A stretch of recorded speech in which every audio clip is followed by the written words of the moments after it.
Hi guys, welcome back to another video on the channel. Today I'm going to be looking at the best draft steals and gems. These are players that I personally think should go way higher in the draft, but fall in the draft, or just aren't seen as good as the majority of the NFL does. Make sure to like and subscribe, it really helps out the channel. Now, let's dive into it. With the first steal of the draft, I have CeeDee Lamb, the wide receiver from Oklahoma. CeeDee Lamb is a player who most consider to be a top 10 player in this class, with some viewing him as the best receiver in the class. For me, he's the second best receiver and 7th best player on my big board. He's a dynamic player and really is an electrifying playmaker with elite hands and route running. When he has the ball in his hands, he can't be stopped. He's a home run threat with a touchdown potential whenever the ball touches his hands. His only real weakness is his release off the line of scrimmage, which is still pretty elite. The only problem with this pick is the fit. I'm not sure how the Cowboys are planning on playing with their 3 best receivers being boundary players. Amari Cooper is probably going to have to move into the slot, which isn't something he has done before. I think that with the 3 of them, along with Ezekiel Elliott and one of the best offensive lines in the league, this will make the Cowboys' offensive unit one not to be messed with. The second big steal in the draft is definitely the Giants selecting Xavier McKinney, the safety from Alabama, at the top of the second round. Xavier McKinney is a fantastic playmaker on the defensive side of the ball with phenomenal run defending skills. His biggest asset is clearly his versatility and ball skills. His biggest weaknesses, though, is his lack of athleticism and range. He will be a valuable player on the Giants defense, and when paired with Jabril Peppers, will make a deadly duo over the top and around the entire field. This pick is phenomenal value and a clear first rounder in my eyes, and I'm very surprised he fell all the way to the 36th pick in the draft. The Cowboys knocked the draft out of the park and were really good at addressing their massive need at corner with the loss of Byron Jones and with most of their other starting corners on expiring contracts and set to be free agents in the 2021 offseason. Trevon Diggs is a debatable first-round talent in this class, and they are able to add a great playmaker in CeeDee Lamb in the first round, with a must-add player at a position of need in the second. Diggs is the brother of Trevon Diggs, with great ball skills very similar to his brother. He is a press man corner with elite physicality and cover ability. Trevon Diggs isn't the most athletic player though, but will still make a huge difference on the Cowboys secondary that will be lost next season. It will be a great value pick that will make the Cowboys a serious contender this season. Another fantastic value pick was the Buffalo Bills selecting AJ Epineza in the mid-second round. In my opinion, he is a top 25 player in the class and is one of the most technically sound edge rushers in this class, including Chase Young. He is easily the best power rusher in the class and could easily convert to a 3-4 defensive end or be a 4-3 end. He could have been a top 15 pick if not for his horrible showing at the combine. He is one of the worst athletes in the top half of the draft. His lack of athleticism and quickness give him a lower floor than some other pass rushers, but his technique is really sound and he has a very high floor. His production speaks for itself, and he could very well have been one of the best players in this class. With the 61st pick in the draft, the Tennessee Titans selected the corner from LSU, Christian Fulton. This pick could have been the biggest steal of the draft. Many people had Fulton going top 20, and personally, I had him as my 22nd player on my draft board and the 3rd best corner in the class. And surprisingly, he was the 9th cornerback off the board. He is an all-around balanced cornerback that can easily fill a huge need for the Titans. Just the fact that the Titans were able to take my 22nd player in the class at the 61st pick is just crazy. Fulton literally has no major weaknesses in his game, and the only bad thing that someone could say is that he doesn't excel at any one individual thing. He's an all-around player that I can see being a very impactful player on the Titans. One of my personal favorite players in the class is Willie Gay Jr., the linebacker from Mississippi State. Kansas City got an absolute steal of a player at pick 63.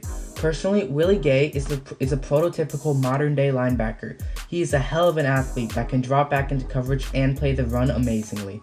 In my opinion, he's a clear first-round talent in this class, but he has some off-the-field concerns. I believe that he cheated on his exams in school and he punched the quarterback or something like that. But still, it's not like he had domestic abuse problems, sexual assault charges, or anything like that. To me, he's the type of player that will thrive once he's out of the school setting and out into the real world. I think that if he can clean up his act and stay on the field, then the Chiefs just got themselves an all-pro linebacker. The Ravens absolutely destroyed this draft. They got a steal of a player in Oblique Gay from Texas A&M. He's my 4th defensive tackle off the board and my 44th player in the class. He's just an absolute mauler that will fit nicely in Baltimore's defense. Oblique Gay can rush the passer, defend the run, and is just a flat-out athlete. The Ravens found the perfect player to replace Michael Pierce, who they lost to free agency. Honestly, this Ravens team is my favorite to win the Super Bowl next season, barring any regression from Lamar Jackson, because they were a top 3 team in the NFL last year, and then they had a top 3 draft in the league. The Ravens really got so much better in the draft, filling needs and drafting great players at fantastic points in the draft. The Cardinals, in my opinion, had one of the best first few picks of the draft in the entire league. They were able to take Isaiah Simmons, my 2nd best player in the class, at number 8. At first, I thought that the Cardinals could have messed this up by not taking a top offensive tackle to protect your franchise quarterback in Kyler Murray, but then they were able to select Josh Jones, the offensive tackle from Houston.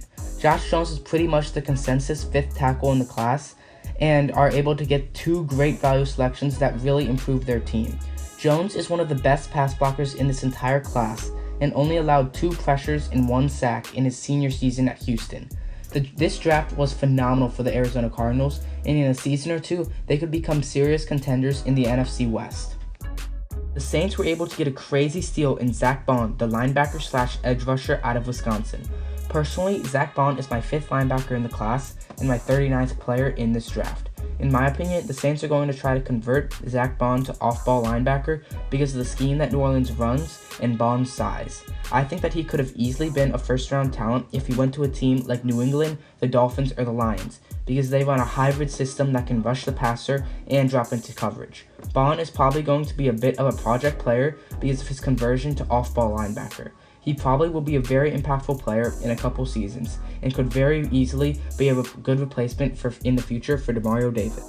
The Giants got another steal in the draft with the offensive tackle from UConn in Matt Pert. I'm higher on Pert than the general public because his film is really good. He only allowed 7 pressures his final season at UConn and is a pretty good player. He is my 7th tackle in the class and ranked 49th on my big board. With the addition of Andrew Thomas and Matt Pert, the New York Giants are revitalizing their offensive line, and this should make Daniel Jones and Saquon Barkley very happy for years to come. Honestly, along with their NFC East rival, the Cowboys have had a phenomenal draft. With the 149th pick in the draft, Dallas was able to select Tyler Biadasz, the center from Wisconsin. On my board, I have Biadasz as my 2nd center in the class and my 40th player in the draft. I'm not sure why teams were scared of taking him, because at the start of the 2019 college season, Biadasz was a borderline first-round prospect. He had a good season at Wisconsin too. The only reason I can think of is that maybe they were scared off by some unknown injury concerns. But still, I would take him in the 2nd round. The Cowboys were able to find their perfect replacement to All-Pro Travis Kelce, who recently retired. Biadasz will be the perfect run blocker to clear the path for Ezekiel Elliott for the remainder of the decade. The Jets got a steal in Bryce Hall, the cornerback from Virginia. He's a prototypical press slot corner who had a remarkable junior season and was one of the top corners in college football, but returned for his senior season that ended up being plagued with injuries. He is my 9th corner and is ranked 72nd on my big board. The Jets gained a player who many could see going in the 2nd round and were able to beef up their secondary. He is a player that can make their secondary great again. Bryce Hall could be a great piece on the rebuilding Jets team that has been lost for the majority of the decade. In the end, the Jets had to get the best player available, and they succeeded in doing so. The Browns spent their 5th round pick on a fantastic center from Washington. Nick Harris is my personal 3rd center in the class and my 67th player on my draft board. He isn't the most technically sound center, but still based on his skill, he is an easy 3rd or 4th round prospect. He's an extremely mobile player that is great move blocks and can reach the 2nd level and take on blitzing linebackers. The Browns have completely revitalized their offensive line this offseason with acquiring Jack Conklin from Tennessee, Jedrick Wills from Alabama, and Nick Harris. The Browns have gotten so much better this offseason, and I would be very surprised if they didn't improve a ton on the disappointing season prior. Buccaneers were able to give Tom Brady yet another elite receiving weapon to throw to in Tyler Johnson, the wide receiver from Minnesota. He's a possession receiver that is one of the most well-rounded receivers in this class. He can run great routes, catch the ball, run after the catch, and possibly his best trait is his release off the line of scrimmage. I'm higher on him than most because he is my 11th receiver in the class and my 59th player in the draft. The ability for the Bucs to get my 59th player in the class at this 161st spot in the draft is just absurd. The Buccaneers receiving core is probably the best in the league, and Tom Brady could be lethal with his first elite receiving core since Randy Moss. I take back what I said. Curtis Weaver is definitely the biggest steal in the draft. He is my 5th edge rusher in the class and my 47th prospect. I am very surprised that he fell this far. Unlike some other prospects that I was higher on than the general population, almost everybody thought that the latest Curtis Weaver would go would be in the 3rd round, but he somehow fell all the way to the 5th round. The only reason I can maybe understand it is his body build. He is a stiffer person that has a rare build, particularly for an edge rusher. He sometimes almost seems unathletic, but his production speaks for itself. His 3 seasons at Boise State, Weaver was really productive, getting 11 sacks as a freshman, then 9.5, and then as a junior, he finished his best season yet with 13.5 sacks and 19.5 tackles for loss. The Dolphins got themselves the biggest steal of the draft, and he can be a key piece in rebuilding a lost Dolphins team. The Bills got a really good player in Jake Fromm, the quarterback from Georgia. Personally, Fromm is my 5th quarterback in the class and my 68th player in the draft. Jake Fromm is one of those players that was hyped up as a freshman and sophomore, but the hype slowly died down as he didn't show much improvement at all during his time at Georgia. In my opinion, Fromm brings a high floor, but he doesn't exactly have close to the potential that a player like Jordan Love has. He has a weaker arm with subpar processing ability, play extension, and athleticism. He is pretty accurate with fantastic pocket sense and decision making though. I think that he's going to be a great backup quarterback and could have a Ryan Fitzpatrick-esque career. I also think that both Josh Allen and Jake Fromm can learn a ton from each other.